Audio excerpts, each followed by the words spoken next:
Welcome to the 5 Questions to CEO series for 2016. My guest for today is the Chief Executive Officer of Unilever, Paul Polman.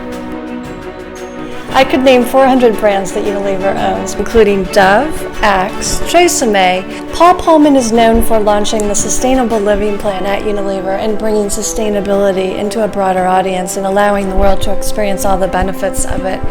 The business world is now understanding that sustainability works as you build it into the business model, and you can go to Paul's website to learn a whole lot more about why sustainable business works better.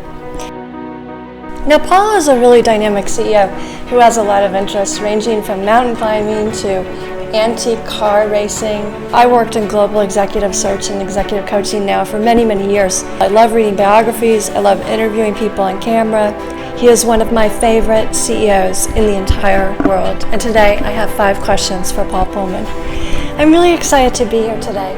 My first question for Paul is, Paul, you worked so hard in 2015 on the Paris Agreement, climate change, COP21, the United Nations Global Goals. I'd like to know, what are your chief priorities for 2016? You've been tweeting quite a bit lately about gender equality, equal pay for women. Is that high on the agenda at Unilever? Paul has also recently appointed 2 ladies to his CEO team. The second will be joining in March.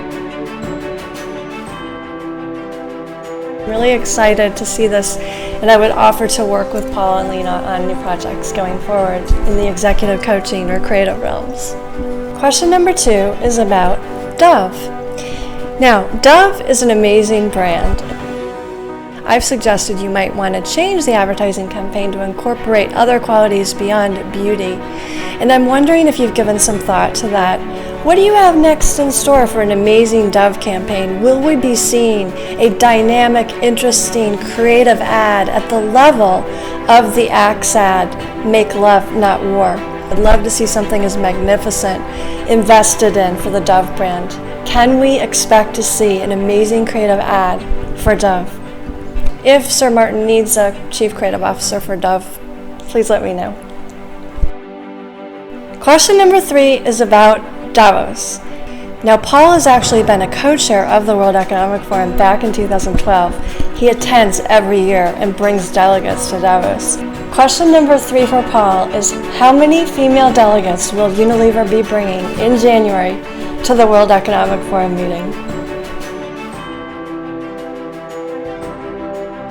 Question number 4 is about your travels internationally. Now, Paul has businesses around the globe and spends a lot of time on that airplane. But what I'd like to know, Paul, is do you have any plans to travel to Kodai Canal, India, to visit with the people in Kodai? It's been a hot topic.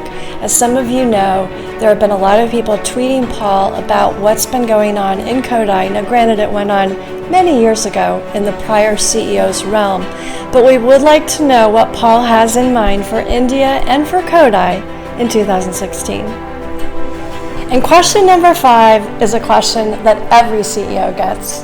As some of you have watched my series know, question number 5 is, Paul, what keeps you up at night?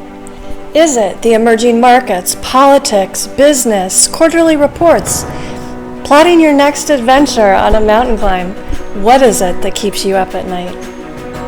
And my final question for Paul is, how do I get an interview with you on camera? Stay tuned. I'm Sandra Rupp, and I'd like to thank Paul Polman, Unilever, his Chief Human Resources Officer, and the whole world for watching. Thanks so much. You know, these Davos CEOs are so dynamic and so interesting, so I've created this 5 Questions to CEO series. And so what I'm asking them to do is to answer back via video. Broadcasting live from Naples, Florida, I invite Paul to interview with me on camera or to answer back with his answers on video on YouTube. We could solve Kodai. We could solve Dove. Worst case, I figure I become the chief creative executive for one of the big brands like Dove. There's so much going on at Unilever that's so positive, and I feel that I've been a part of it. Virtually, of course.